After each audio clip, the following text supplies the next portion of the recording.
Well, hello, everyone. Thank you so much for making it out here on this rather chilly morning. It's wonderful to come to the Print Center and be welcomed with the beautiful roaring fire and just that kind of feel of coziness and heading into the holidays. So we are just so happy that you're here. My name is LauraTKelso. I'm the owner of Kelso Homes Real Estate, which specializes in helping older adults with every aspect of a late life transition on top of just selling your home. So we truly are different. Today, we're going to introduce you to some of the lesser known options for senior living and all of the questions that you would want to ask as you consider those options. Now, there are a lot of you in this audience that maybe you personally will never need this information. I know there are some of the topics that are more general that we cover, like the downsizing, that pretty much all of us have stuff to get rid of. But this may not be one of those topics.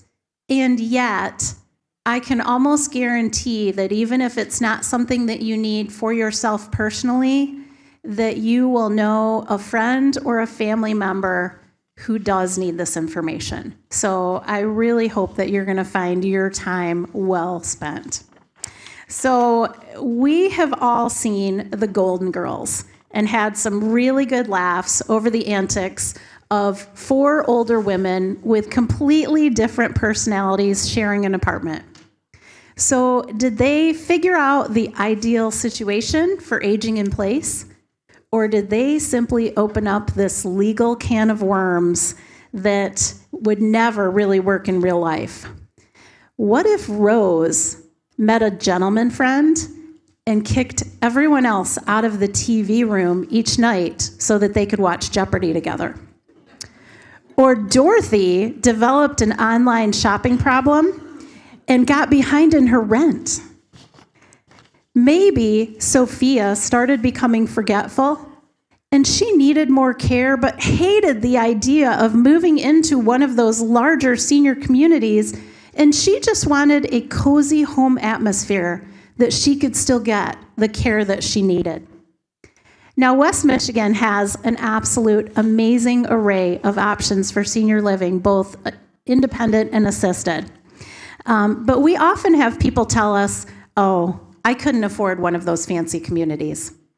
Well, I will tell you that we've helped many a modest and normal person, move into those communities through the means of selling their home or other financial planning that they've done.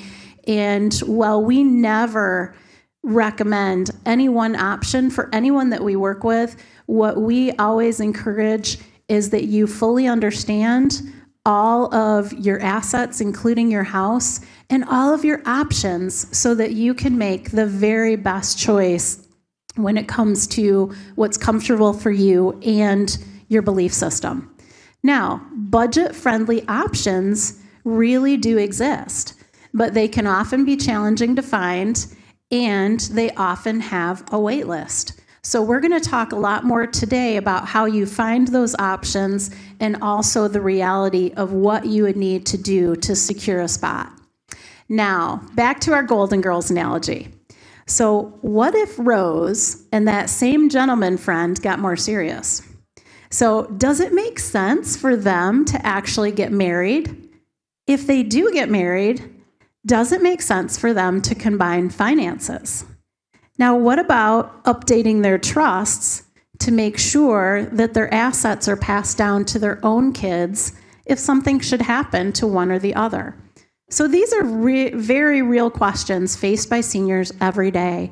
So with people living longer, it is not uncommon to encounter couples who have substantial, relationships, if not even marriages, that are your second marriage or even your third marriage. And we're seeing it all the time as people safely live well into their 80s and 90s.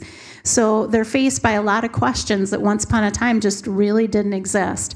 So let's dive in and talk about the right questions to ask in all of these unique but not uncommon scenarios. All right, so as we get started, a couple announcements. So one, I always want to give a huge thank you to all of our amazing educational partners. We absolutely could not do this series without them. I hope that you get a lot of benefit from meeting them.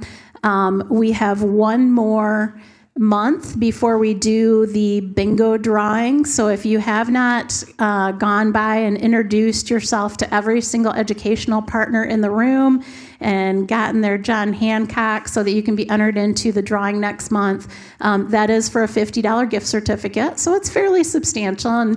And truly the important reason for you to get to know those people is simply so that you'll have resources that you're aware of if and when you need them. So that's the most important thing. Okay, so we're going to go down the line and have each of you take a moment to introduce who you are, and then we're going to get into the questions, starting with Nadine. Hi, everyone. My name is Nadine Carlson from Care Provider Solutions. Our organization works with adult foster care licensed facility owners to help them run their businesses better so that ultimately they can provide better resident care.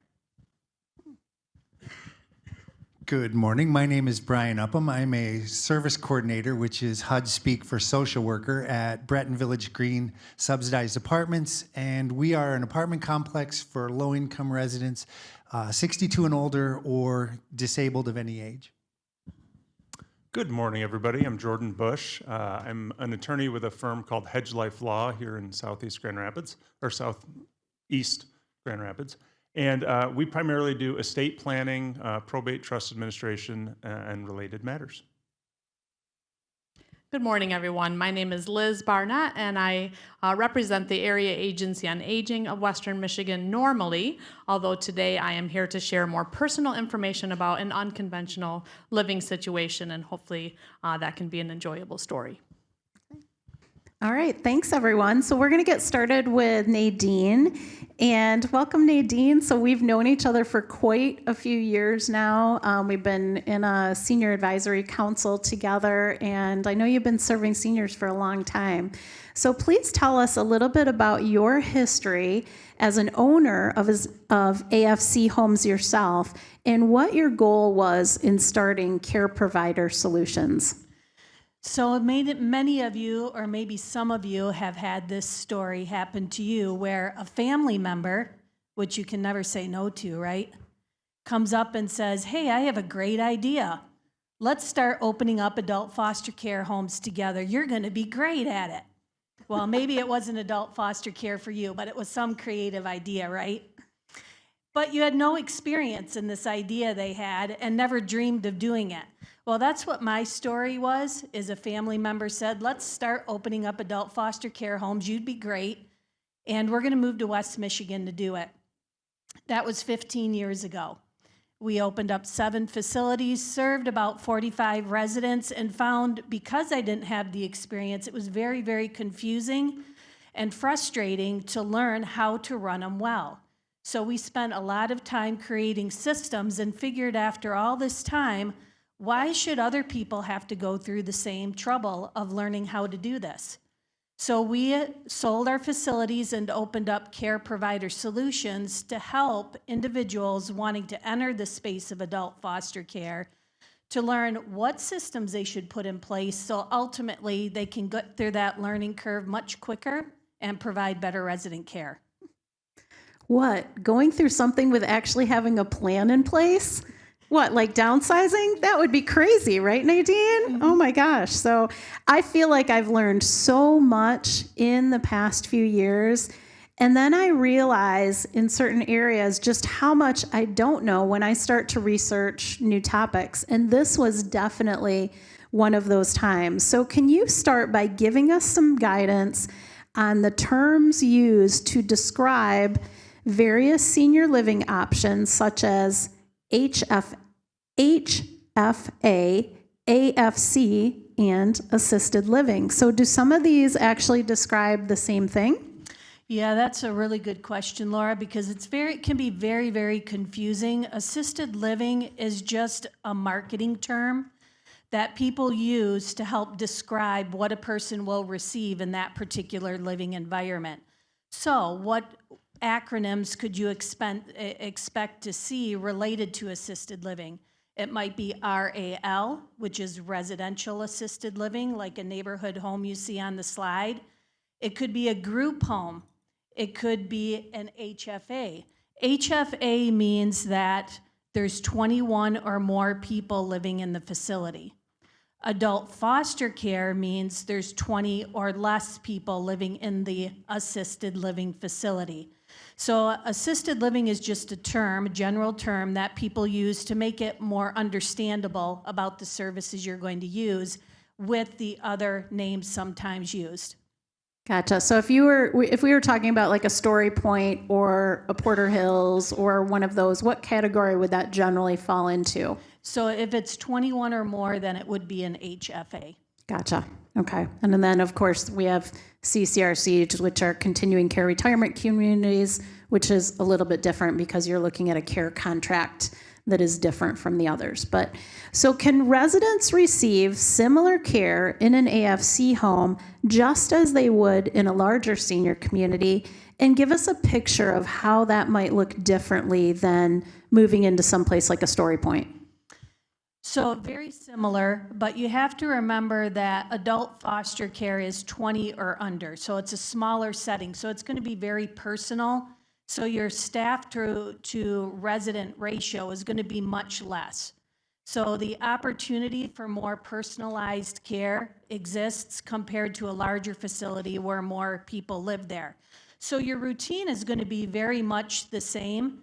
Wake up in the morning, have your coffee, have staff assist you with meds, maybe afterwards help with dressing or personal care activities to do in the home or maybe out in the community. Your meals would be cooked for you. And sometimes in these smaller environments, you actually have the ability to give your opinion of what you would like served. In some of the in the larger facilities, that's not an option.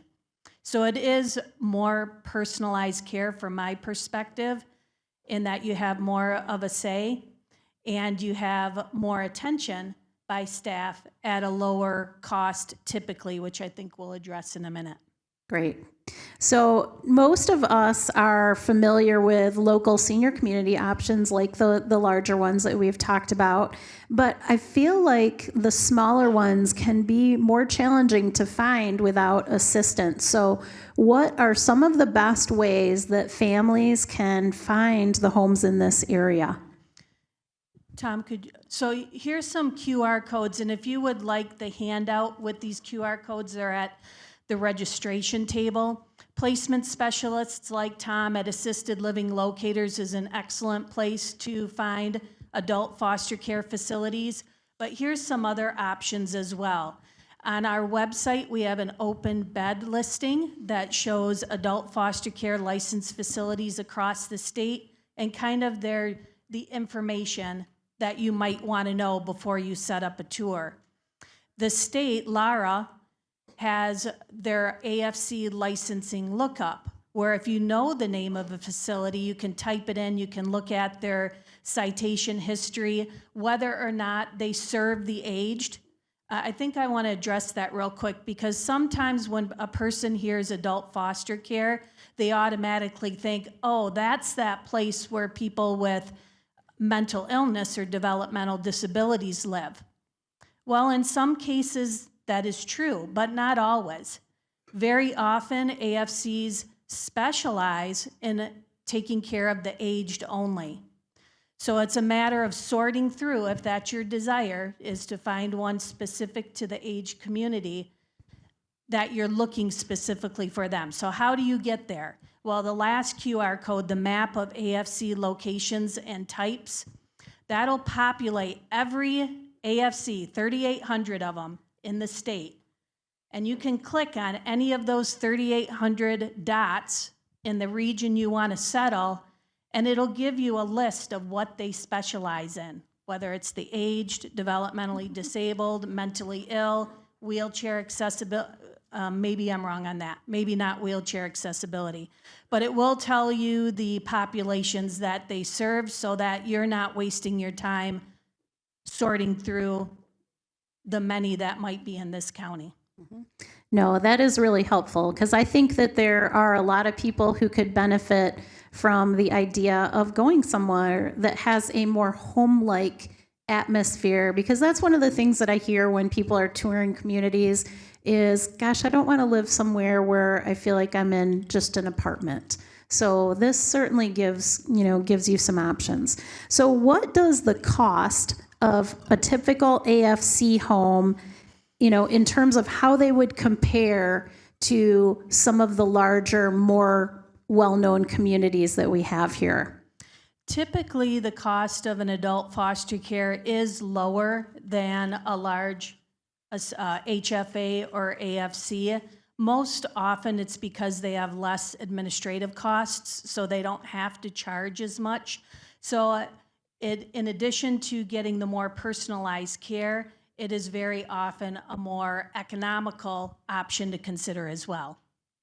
So this isn't on the script, but in your opinion, do you think that going forward, there will be more people opening up these types of homes? Because I can see such a huge need for that.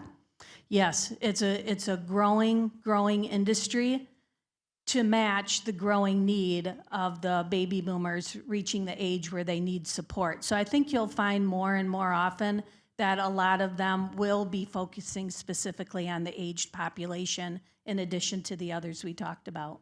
Awesome. Nadine, thanks so much. That's great information. So we're going to go ahead and we are going to move on to Brian from Breton Village Green. So Brian, thanks for coming here today. I think one of the important things to start off with is the idea that senior apartments are really designed to serve seniors that are fully independent. So with that being said, tell us a little bit about your life at Breton Village Green and what your residents expect. And so the idea of fully independent is kind of weird because we as a building cannot say that we are independent living. What we say instead is that we do not provide services. But there are so many different levels of independence based on how many services we can get in to help people. That's kind of why the government decided that I was worth my money, is if I can keep people in an apartment as opposed to adult foster care or a nursing home, it's going to save the government money. So I'm altruistic. The government was not so much. They built a ton of these buildings back in the 70s, and then they kind of stopped. And so we're getting into more of these buildings now, but there's still quite a need for our services and our type of apartment complexes. Gotcha. So when you say fully independent, that means that residents cook for themselves and... Yeah, all of our apartments. So we don't have any studios. We don't have an apartment that's just like a bedroom and a living room. They have kitchen, shower. We have some apartments that are barrier-free, so you can slide a wheelchair up under the sink, or you can walk into a barrier-free shower that doesn't have a tub. But generally, you are independent, responsible for yourself, or figuring out how to be responsible for yourself. Great. So from my experience, senior apartments that, label themselves as senior apartments do have varying qualifications. So tell us a little bit about who could qualify to live at Breton Village Green, and also if it is possible for, let's say, a married couple or even two roommates to share an apartment if only one of them is qualified and not both of them. Yes. So the qualifications, as I said at the beginning, were 62 and older, because that's the age where you can start to get your Social Security, or disabled of any age. And disabled doesn't just mean that you're declared disabled by a doctor. You have to be getting some sort of federal benefits from your disability. So either through the military or most usually through Social Security Disability Income, or SSI. As far as, so our building has 162 units, and of those 13 are 2 bedrooms. To be in a 2-bedroom, you need 2 people. It can be husband, wife, it can be brothers, brother, sister. We have some instances where it's mother, daughter. not usually father anything because we just don't last as long. We're stubborn. But we also have instances where there is a renter who's paying the rent and then a qualified live-in caregiver. And so that qualified live-in caregiver's income doesn't count towards the rent. You have to go through a process with that, with the doctor and approval and such. But that is another workaround to consider yourself independent. Great. Yeah, no, that's great information. So tell us a little bit about the floor plan options that people could expect in terms of things like, square footage, and you talked a little bit about it, but also how a resident's monthly rent is determined and what services does it include in terms of like utilities and any of that? Yep. So the floor plan's pretty basic. It's not big, and the moving helpers, storage is an issue. So there is a lot of downsizing that goes on when people come to us, because you have a bedroom, a living room that's got sort of a dining room alcove to it, and then a galley kitchen. The 2 bedrooms have a little bit more room, but still there's not a ton of room. And it's funny, these buildings were kind of cookie cuttered in the 70s. So I used to work in Phoenix, and I'd go into a place in West Phoenix called Maryville Terrace. And then when I walked into Breton Village Green, it's like, oh, they stamped one here too. Okay. They were just kind of putting them down with the same floor plans. So what was the second part of the question? Oh, the rent is calculated. So the rent starts out as basically 30% of your income. That's where it starts, and it doesn't fluctuate a lot. If you've got assets, that can start to add to your rent. But then again, if you're paying your Medicare B premiums, that will start to take off of your rent. So we include heat, we include the water, the trash. We can get you, because Comcast knows that we're a subsidized housing complex, we don't have to apply special for the discount internet. You can get internet for $15 a month. That's sort of the things that we help with. Great. That seems like that would be a pretty good deal. It is a very good deal. What you told me one resident who was paying almost nothing. What was that amount again?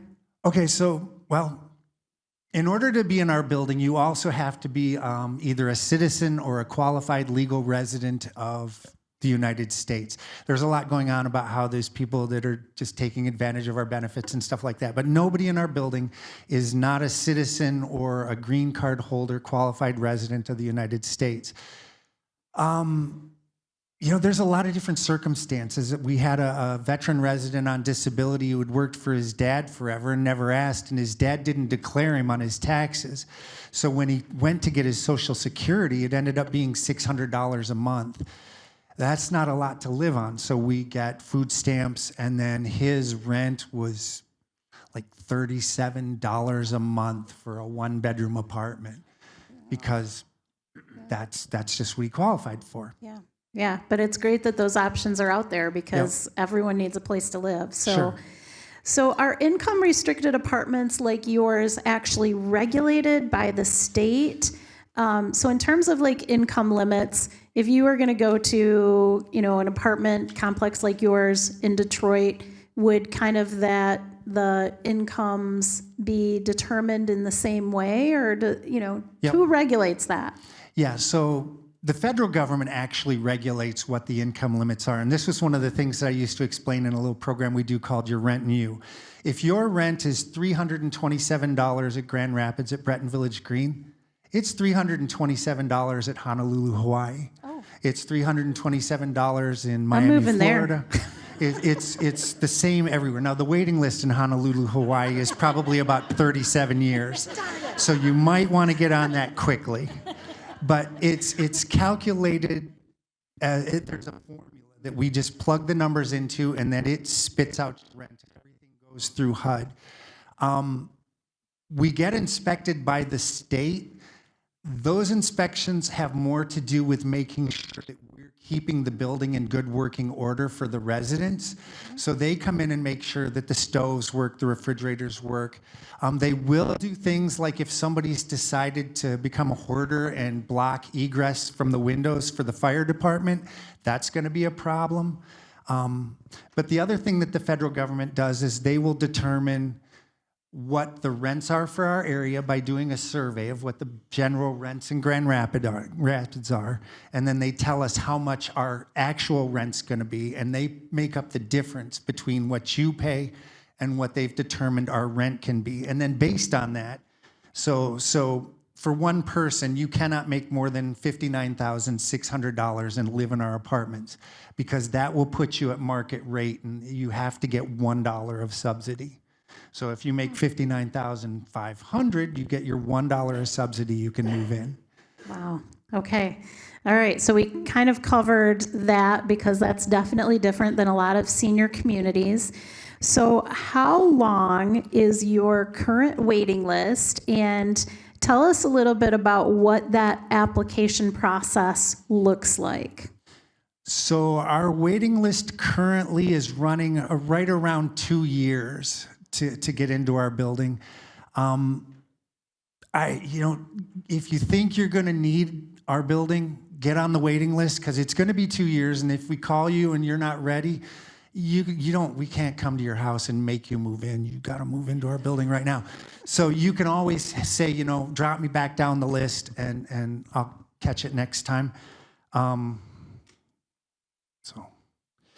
The initial application process varies from building to building. If you go through the Grand Rapids City Housing Commission, they basically have you fill out an application like you're moving in tomorrow, even though they have a 2-year waiting list as well. Ours is name, income, how do we get a hold of you? If we can't get a hold of you, who do we get a hold of instead? Because we don't want you to miss your opportunity. And then once you're moving in, we kill 3 trees and get 2 pens out, and there's a stack of paperwork that you have to go through. So. Yep. Is there a security deposit that they would have to pay in moving in? There is a security deposit of 1 month's rent, and it's not the market rent. It's 1 month's rent of what you would be responsible for paying. And then there might be a deposit for pets. We do allow cats, birds, small dogs, unless you have like a comfort dog or something that's approved by a doctor. We've had labs in the apartment, et cetera. And if you do have a dog that's covered by a medical reason, there's no security deposit for that. That's considered basically another occupant of the apartment. Great. Okay, Brian, thank you so much. You're welcome. All right, so we're going to move on to Jordan with Hedge Life Law. So Jordan, welcome back to the series. I know that he has been a speaker with us before, and it's great to have you back. So you've been practicing law for quite a while, and I'm guessing that you've had some pretty crazy scenarios that clients could not have predicted. So let's start with some of the super basic estate planning advice before jumping into the more specific questions. So does everyone need an estate plan, or is it really just designed for people that have a lot of assets to protect? Yeah. Thanks so much for having me back. Yeah, I'm in my 19th year of practicing law, and unfortunately all of my good stories are covered under attorney-client privilege, so I can't share them. No, I'm kidding. I'm going to change some names. So if you think you are recognizing it, I'm making the names up. Don't worry about it. But the thing I always say about estate planning is if you are 18 years or older, you need some level of planning. It is not just for the ultra wealthy who have offshore accounts in the Caymans. And the level of planning is entirely dependent on what that person's needs are. Somebody who's 75 years old has different needs than somebody who's 35 years old than somebody who's 18 years old. And identifying what those needs are is incredibly important. So people call our office all the time and they say, okay, I need an estate plan. How much is that going to cost? And I say, well, it's like calling a doctor and say, hey, I'm sick. I need some medicine. What medicine do I need? Well, we need to talk about your symptoms, and we need to talk about what you actually want to accomplish out of your estate plan. It could be something as simple as a couple of powers of attorney for medical and financial, or it could be a trust-based plan that makes sure that your son, who's no good with money, doesn't get too much money too soon, and ruin their life. So identifying the need is incredibly important. The other thing that we run into is about 24% of people, based on a survey at caring.com, it's one of my favorite surveys that comes out every year, 24% of Americans have a will. So I used to say, look to your left and look to your right. It used to be 33%, but that number's actually going down since COVID. So about 1 out of 4 people actually has a will. Now, I'm not going to make you raise your hand if you have a will or not, don't worry, but about 1 out of 4 of you does. I will make you raise your hand on this one. Who here is eventually going to die? Okay, wait. Alistair figured out how to not die. Good job, Alistair. Nice job, Alistair. Yeah. So, and I try to just address that elephant in the room. I realize that nobody wants to talk about death, but guess what? Nobody gets out of this thing alive, so we might as well plan for it. Yeah, and I will actually say that through things that I've learned over the years from other, cohorts that serve seniors, we've had Jordan do estate plans for all 3 of our children. And the youngest is just about to turn 20, so he hasn't signed yet because he needs to come back from college. But I really realized that if something were to happen to any of my children and I went to the hospital, they would not talk to me. And I would have no rights as their mom to speak for them or make decisions for them without those documents signed. So that's a really important thing to just kind of tuck away in the back of your head for children, grandchildren, and so forth, because they hit 18 and they're legally adults. So just something to think about. So with a large percentage of people living into their 90s and beyond, family dynamics can get really, really complicated. So how do you help guide older adults who are choosing to marry late in life? Yeah, it's such an important issue, and it's becoming a bigger and bigger issue, actually, as demographics continue to work through the system. There's 2 main things that we look at when we're looking at blended families. We call them the Brady Bunch scenario, where maybe somebody's on a second or third marriage due to divorce or death or a lot of different reasons. The first one is a tool called a prenuptial agreement. And growing up here in West Michigan, I'll be honest, a prenup that's just that thing that you're planning to get divorced with. And a lot of people had a very negative feeling about what a prenuptial agreement was. And over the course of the last 19 years, I must admit, my opinion of prenups has changed considerably. It's not the thing that we're planning on getting divorced and so we're going to do. It's the thing that we're going to do so we don't get divorced. If we can take care of the things that cause strife and tension in a marriage during the marriage, and we can take care of it before we actually say the I do's, then the marriage is much easier because we've already dealt with a lot of those issues. So one, we're often doing prenuptial agreements. The second thing is very customized estate plans for each of the individual parties. Because I always say Bob and Susie Vanderdijkensma. I don't know if they're a real person or not, but if they are, I use your names a lot. But if Bob's on his second marriage and Susie's on her third because of whatever reason, they may have biological kids that they want to receive something from their estate. But when you say I do and you sign that certificate in Michigan, certain rights are created between the spouses. And sometimes that's exactly what we want, and sometimes it is not.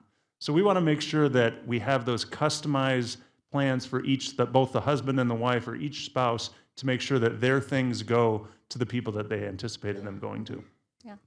Yeah, and just as a side note, so my own mother, who got married for the 3rd time in her 80s, they actually found a solution by getting married in the church, but not legally getting married. So that satisfied, her need to feel that she was united before God. Yet they didn't change their names, they didn't change their estate plans, they keep their finances separate other than run the household money. And that has actually worked relatively well. And so I think there are different solutions to do things like that. So what are some of the common misconceptions that you come across regarding estate planning?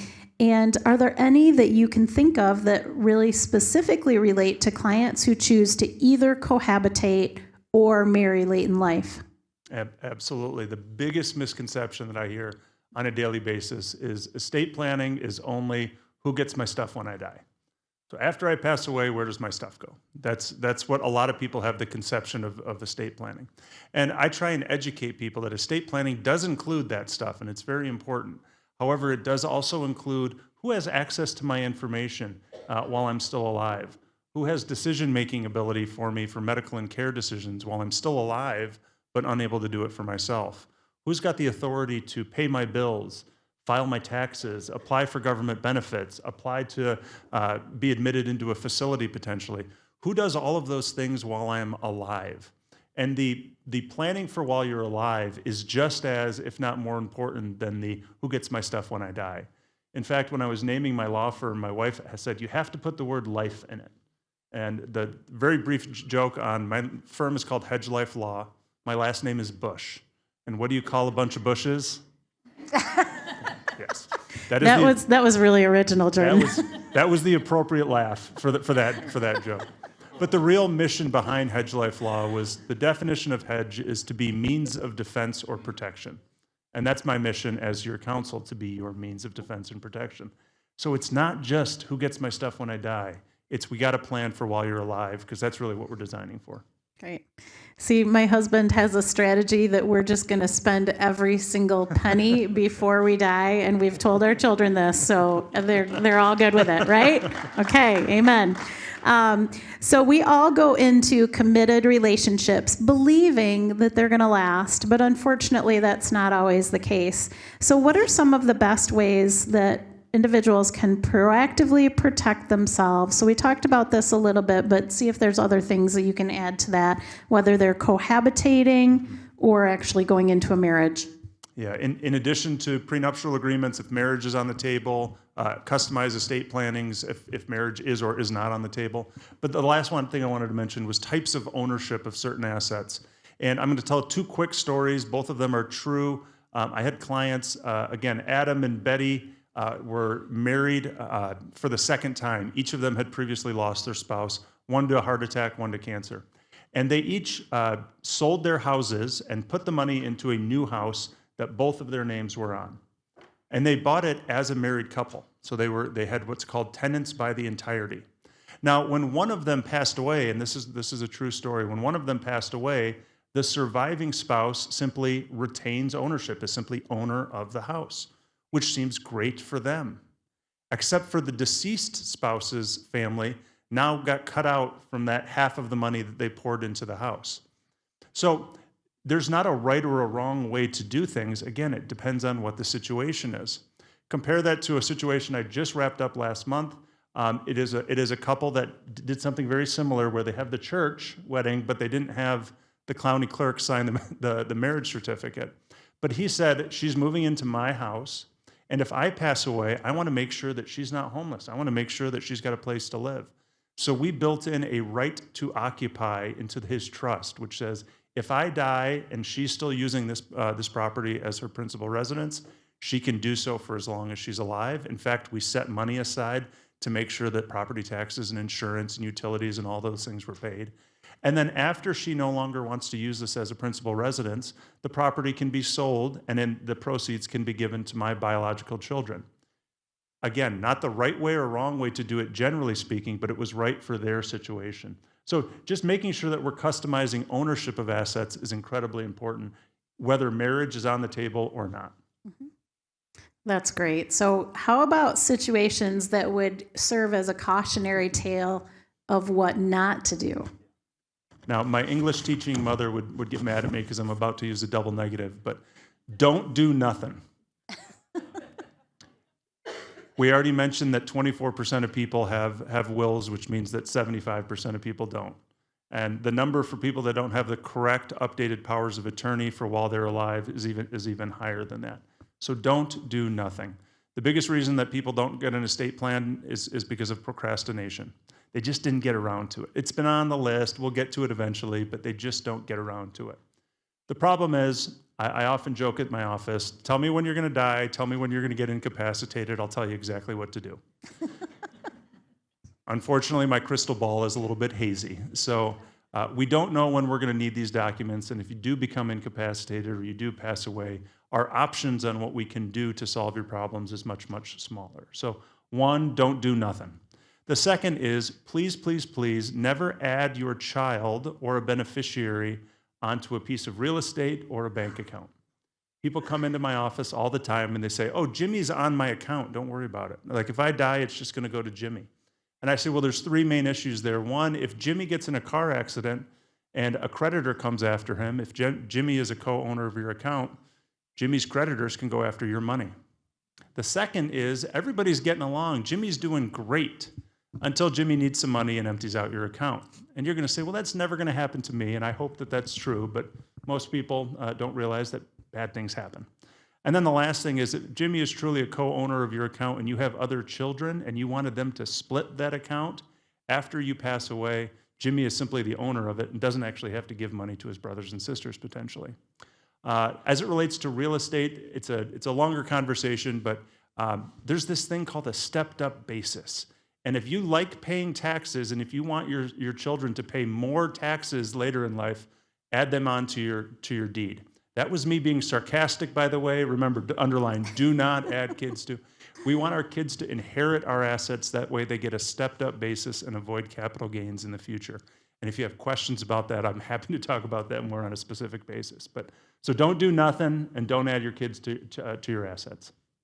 Yeah, I've come across that. So a lot of our clients have been in their home for 20, 30, 40, 50. We had one client that was in her home for 70 years that we moved this year. And so during that time, I mean, the amount of appreciation is absolutely incredible. And if they had had a child on the deed with them when they sold, the taxes would be based on an entirely different amount versus just the owner of the home who purchased a house for, $20,000 once upon a time that now sells for $400,000. So it makes a big difference. And also, if you have multiple children, I once dealt with an estate that had 10 kids involved, who none of which liked each other, by the way, and that made things very, very difficult. So we all think that Jimmy would be really kind to his brother and sister and give them equal parts of the house, but the more planning you do, the better. So thank you, Jordan. All right, so we're going to move on to Liz, and the fun thing about this is many of you who've worked with the Area Agency on Aging in any capacity would know Liz with her work there, but today she's just coming to us as a regular person and someone who went through a pretty challenging but common situation, and she found a creative solution that's working really well for her. So Liz, just share a little bit about how you came to be part of this presentation today. Sure. Thank you, Laura. I did do a presentation with Savvy Seniors about 3 years ago when it was still located over at Frederick Meyer Gardens, and it is such a joy to see how much this has grown. The information being presented is invaluable. I think at most of them I was very happy to see the growth. So, Laura, thank you for all that you do. Could we just give her a hand because she's... Thanks, Liz. Awesome. Yeah. As I have been introduced, I do work for Area Agency on Aging of Western Michigan. I'm their outreach specialist, so I'm the person that does presentations, and I'm the one at the table behind, a Forest Hill Senior Center saying, "Wow, I'm so glad you came out today." I'm used to being polished. I'm used to having the information down pat, and today I have a whole page of notes because this is a little bit more personal. It's more vulnerable, and so I'm glad to share, but in a way I feel like, I don't know if I should be, but they're reassuring me like, yes, this is information that people might enjoy learning and knowing, and thinking kind of outside the box. So about 4 years ago, I did go through a divorce, and I have 3 grown children, a couple grandchildren, 1 more on the way. And things just didn't turn out like I thought that they would, which I think if I asked everybody in the room, how many of you in this room have experienced something where you think, well, that just didn't turn out like I thought it would? I would imagine almost everybody would raise their hand about something. And this was that something for me. So during that time, about 4 years ago, I had 1 child living still at home, and she got old enough and said, "I'm ready to move out." And I said, "I'm so proud of you." And I promptly went into the bedroom and closed the door and cried because I thought, what am I doing in this house? If she's moving, it was a big house in the Caledonia area. And this was right at the end of COVID. So if you can put yourself back there and kind of remember what happened with the housing market, all of a sudden it became a seller's market. And every single person in my immediate and extended family was like, you should sell the house. It's great. Like, you're going to get so much money. And the first time I was not ready, and then the second time I thought, okay, I think I am ready. So the house did sell in 5.5 hours for well over asking price, which was great. But then what's the plan, right? Well, my mother, my sister, several friends had said, why don't you move in with me and then just wait for the housing market to crash? And you're going to get a great place, you know. Guess what? The housing market hasn't crashed. So I did move in with one of my friends that we've been friends forever. I would say she's like a sister, a member of the family. My kids, grandkids have known her for a very long time. And she happened to be the one closest to work. So she said, why don't you move in, pay some rent, and then when the market crashes, you know, we'll come up with a plan. So I did live in her home. I had a ton of fun, actually. It was a great time. And paid, you know, half, like some rent. And it was a perfect location. And she was always very kind. You know, if my kids needed to come over, the grandkids, they've known her. So it was just like coming to a family's home, except it wasn't the family home, if you know what I'm saying. So then in about, I would say it was like 11 months later, I'm also a track coach for Caledonia High School, so I was just making it through the track season, and then I was going to start looking for the next location, a fresh start, a new nest for the kids and grandkids to come to, and I was online, and I was like, wow, I can afford a crime scene. Because the market had not crashed, it had actually gotten worse for buyers. So I spent a couple of months looking, and as I looked, I became more and more and more discouraged. Maybe you've been there about something. Well, this was my something. So through some different circumstances, a family home coming up for sale, and kind of like, well, maybe I could, you know, buy that. My friend said, you know, I've always wanted to buy a house on a lake, and maybe we could buy this together. And I was like, throw on the brakes. I just disentangled financially. I'm not so sure about that. I didn't end up wanting to buy that home, but then another one on Zillow came up, and it checked all my boxes except for the price. So that was a real like, what am I going to do? And my friend, who, you know, is like a family member, said, you know, I've been wanting to move. We have no guarantees, but I am willing to buy this with you, co-owners of this home. And I talked with a lot of people that I know, because it's like, is this a wise choice? Does this check all of the boxes? And we did end up becoming co-owners of this home in the Kentwood area, which is, you know, I'm just friends with a lot of professionals here. I know a lot of people in the audience, and I don't know that I've ever shared this. I shared it with a couple people, which is why Stephanie said, you have kind of an unconventional situation, and Laura said, how about you speak? So that's how I ended up here today, not as a representative of Area Agency on Aging, but rather someone needing to find an alternative living solution that I actually never dreamed might happen. Yeah, that's huge. And I mean, with the cost of living skyrocketing, I mean, I hear this concern all the time from older adults especially, who have found themselves single by multiple different, you know, life situations. And it's just a huge concern of how they can afford to live as a single person. So what were some of the questions that went through your mind before considering actually purchasing this house? That's a really good question. So I'm a social worker by background, and I am quite a bleeding heart kind of person, but when it comes to major life decisions, I'm a pros and cons gal. Like, I literally get out a sheet of paper and I write down, what are the pros of this? What are the cons? What is the risk associated with this kind of a decision? And what are the benefits? And so for me, you know, I had a lot of questions about, well, first of all, where do I want to live?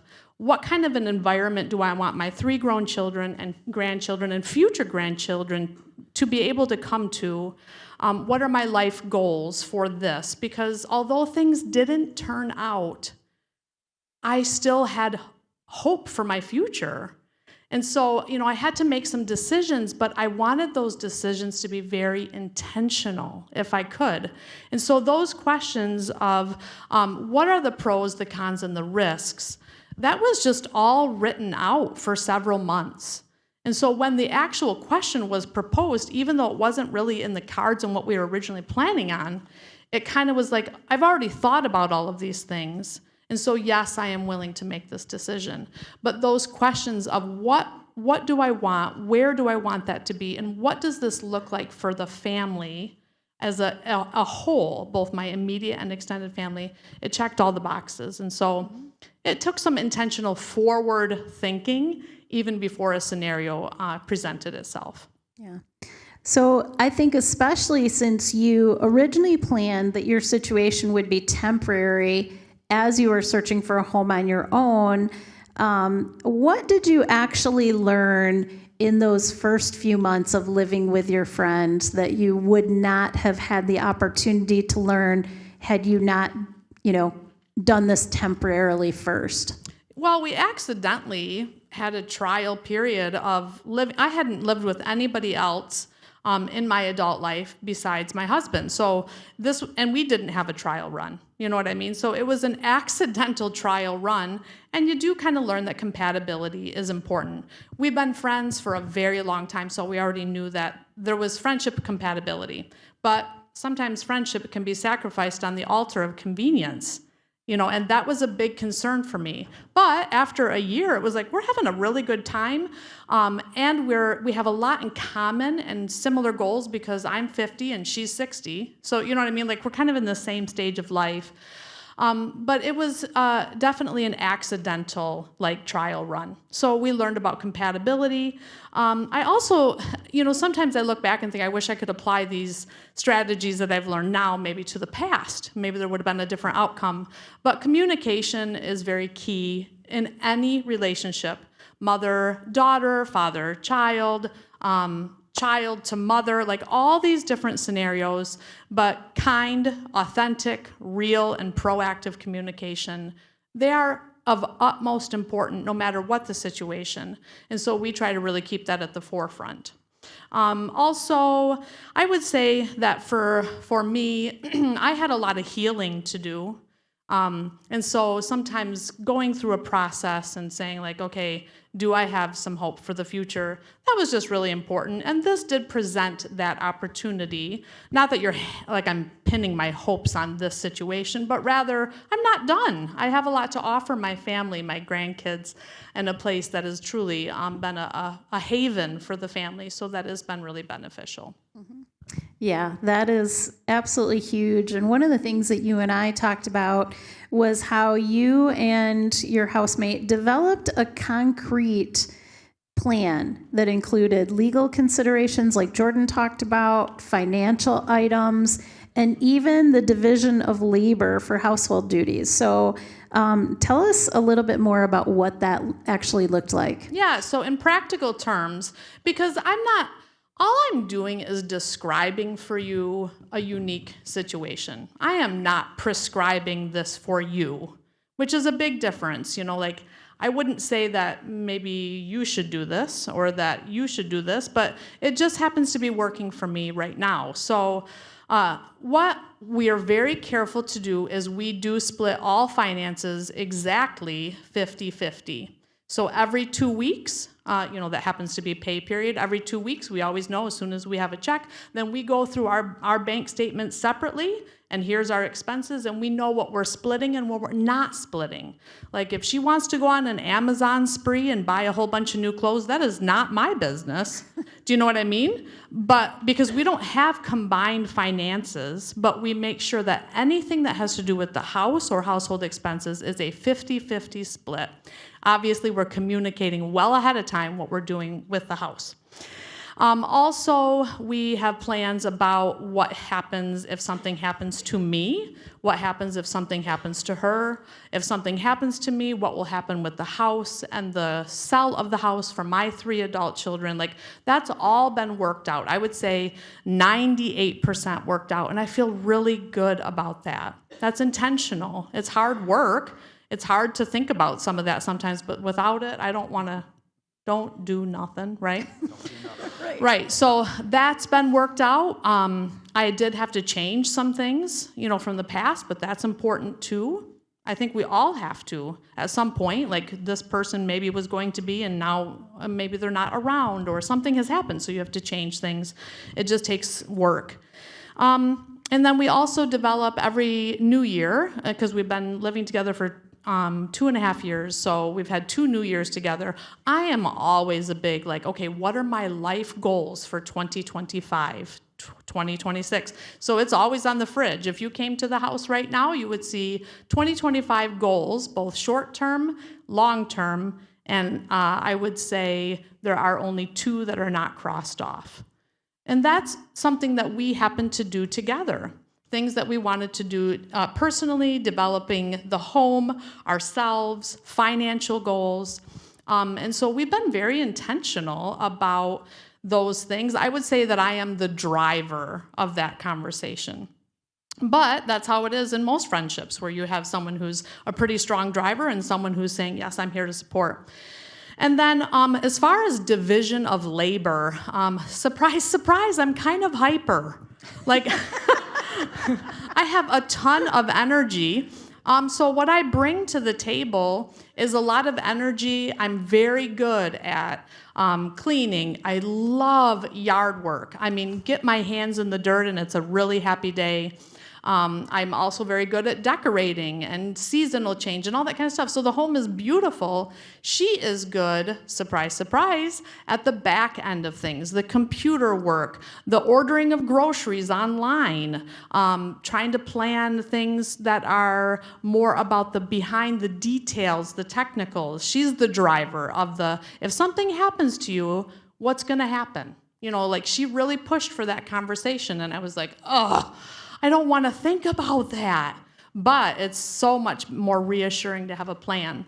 And so, again, I'm just describing what works for us, but being in our middle and older years, we know what we're good at, right? I know that I'm good at the things that I really do. There are times when I say, hey, we're hosting, Thanksgiving, and we work together, but primarily we kind of stay in our own lanes and really let each other thrive in the areas that bring us joy. But we continue to work together with some things if it requires, multiple hands. But that's kind of how, that financial and the physical labor and division of all those things and the finances, we really try to split it so that we're sharing the load.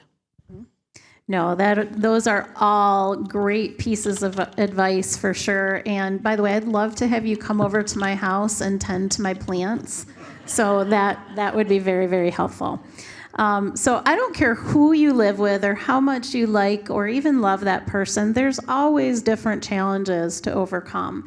So speak to us about what some of the challenges that you were met with and really how you overcame them, and any final advice that you would love to share with anyone in the audience who might be contemplating something like this on their own. Yeah, that's actually a really good question.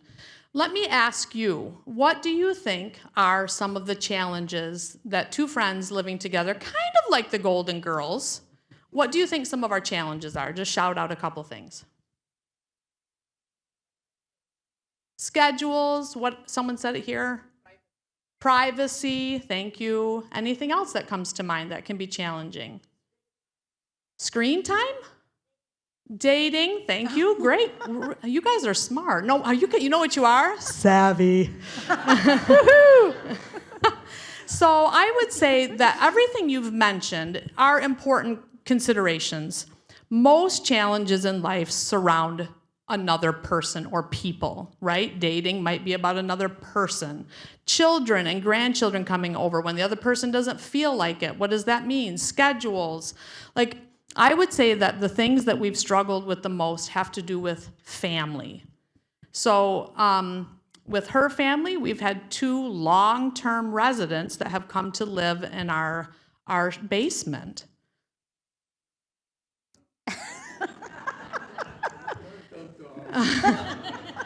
So, but, our values align in that we are both very blessed. Like, we feel very blessed with the home that we have and with that we've created. And so most blessings we have are not meant to be selfishly kept to ourselves, right? So when the opportunity came, but we have developed hey, so you're living on this, it's called Juanita is the name of the road. So you're living at the Juanita Oasis. We have, if you are the next person, just know that we have a whole 2-page document of things that are like, hey, this is where you're living for this short period of time.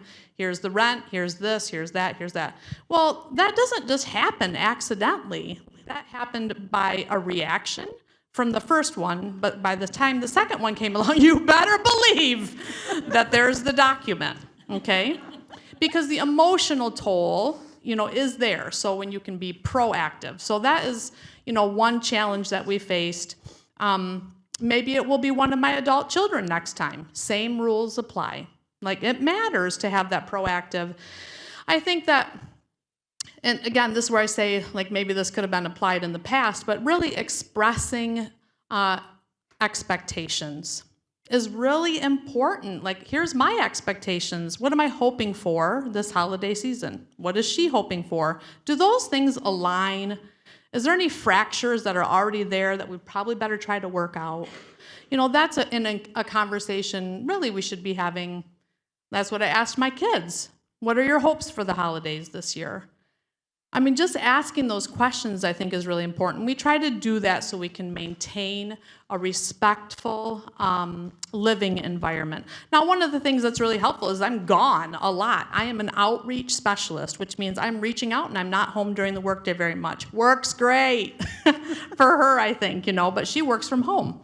But we do have private areas. Someone asked about privacy.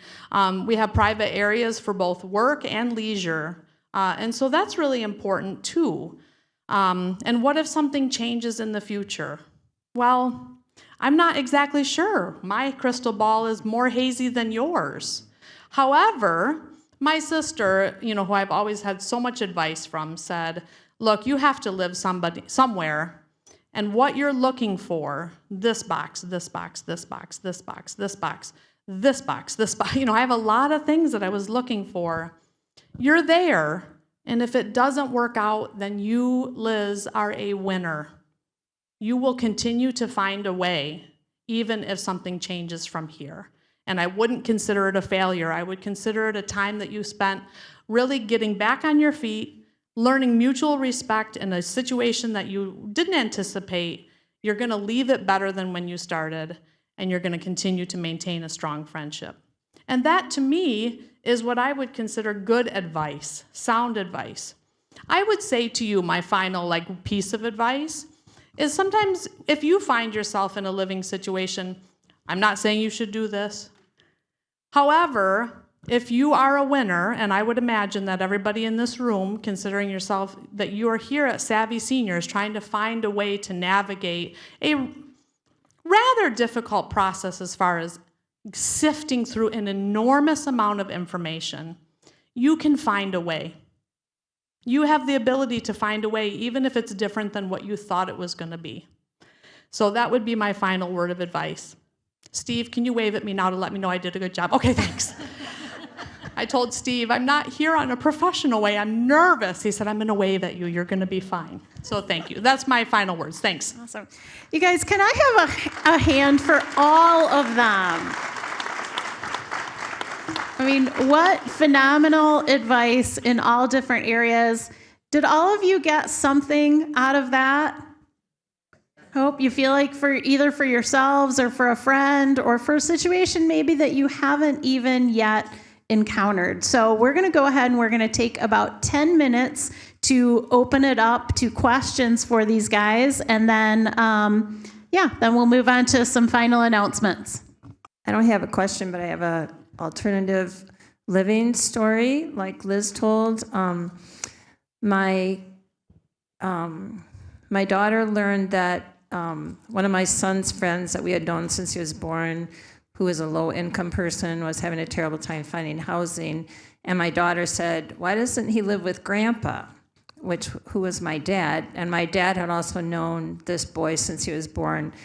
So my dad was an open-minded person, and this young man, even though he was low income, he was an excellent cook, like an amateur chef.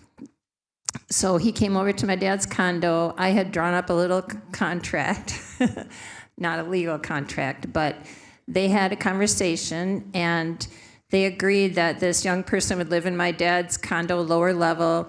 He wrote like video game stuff, and he worked like into the middle of the night. He was a night owl.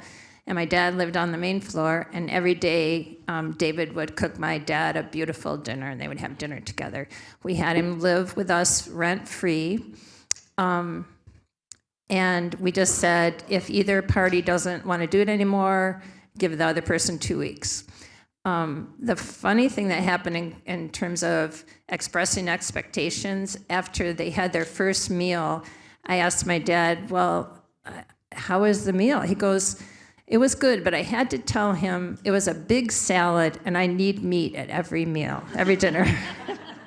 So it was a beautiful arrangement. I was really proud of them for thinking of an alternative idea. And my dad had all this room in his condo, and he wanted to help David, and David helped my dad a great deal. So I thought that was really a creative idea. It actually only lasted for 2 months because my dad died in an accident on his bicycle. So it was heartbreaking on many levels. But my brother said, let's let David live in the condo until he finds a place. And he lived there probably about 6 more months because it was so hard to find housing. But and then I was cleaning out my dad's condo in my heartbroken state. And David, again, cooked me a meal every time I was there. And when we had just conversation, that really encouraged me. So it was wonderful. When I go to the doctor's office, they want me to fill out a form saying, who do I want contacted? Yep. And I put down 2 names, my POA, medical POA, and my sister. Mm-hmm. But I don't want my sister to know everything. But I do want my POA, medical POA, to be able to make decisions. Sure. And I said something the other day when I was filling out one of these forms. They said, well, we have no control over that. Mm-hmm. And then on top of it, I recently went to a session at the Calvin Academy of Lifelong Learning. And they talked about, you need to have this stuff on file with your medical office. And I think it's not their business what I've decided. I'm confused. Yeah.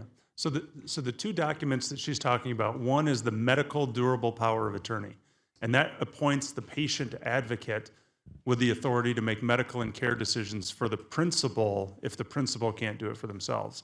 The second document, it's kind of a sister document. It goes right along with it. It's called a HIPAA authorization, and it allows the release of identifiable medical information to certain people. And so when you go to the doctor, I'm sure that story probably resonates with a lot of people. They always make you sign that HIPAA authorization, and that's for that facility. They know that they can release information about you to those people. Now, a recommendation that I make with my clients is, when we're nominating and when we're appointing those HIPAA agents, we have to understand that they do have access to our information. So if we don't want them to be able to get our identifiable information, then we don't want to include them on the HIPAA form. The other thing that I always want to do is take the medical power of attorney in your HIPAA and add it to your electronic medical record. And here's the why behind that. If, God forbid, you were in an accident and they pull into the emergency room and they pull your driver's license out and they say, okay, this is Robert Vanderdijkensma, and Robert Vanderdijkensma has put his HIPAA and his medical POA on record, they know who they can contact and they know who has authority to make decisions. If they don't have that, then there could be a pause or a delay on who's in charge. Because all of a sudden 3 siblings show up and they all say, well, I'm in charge. And maybe that's not what Bob Vanderdijkensma wanted. So one, be very careful on who you include on that HIPAA authorization, and two, make sure that you get the right people on those two documents, and then have those 2 documents added to your electronic medical record. The easiest way to do that is if you use my chart here, I'm sure a lot of us do, you can upload those documents right there, or you can just bring them into doctors that you regularly see, and they can add them to the record right there. My question is for Nadine. I have a friend who has a son with a severe case of autism, so much so that he can't control some of his actions. And he's like 20. Right now, he's waiting for a social worker to be able to find a placement for his son because it's very stressful taking care of this son because he has 2 other kids. Is there a place for somebody like that? And what is the process? Yeah, that's a really good question. So I mentioned to you that adult foster care specialize in different types of individuals, one being aged, one being developmentally disabled, which autism would fall under. People with a developmental disability would get services approved through the local community of mental health, which would be Network 180 here in town. Once those services are approved, then the case manager would be assigned to them to help find placement for that son. So that would be the typical process to follow. And it does take time, unfortunately, but that would be the easiest way to get the care he needs. He's been waiting a long time to hear some news. Mm-hmm. This is probably for Jordan. We have an estate plan, and we have on our house a ladybird clause. Now, when we get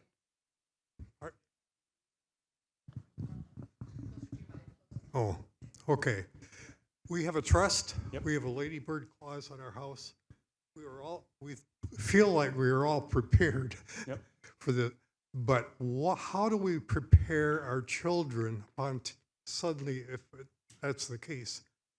What is the process for the kids to follow? Absolutely, yeah. Such an important question. So the question was, how do we prepare the kids? We have this plan in place, but now we got to execute it.